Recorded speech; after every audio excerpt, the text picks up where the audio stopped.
You ask Tiger to solve. This deals with linear equations with one unknown.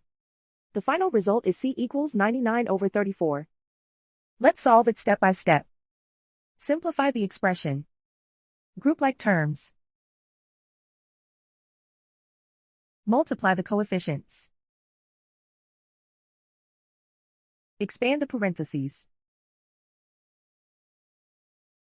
Multiply the coefficients. Simplify the arithmetic. Expand the parentheses.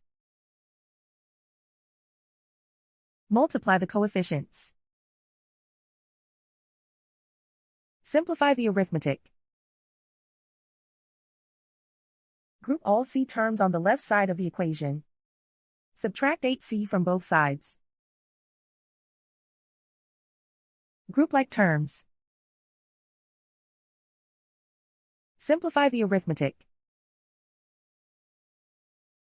Group like terms. Simplify the arithmetic. Group all constants on the right side of the equation. Add 105 to both sides. Simplify the arithmetic.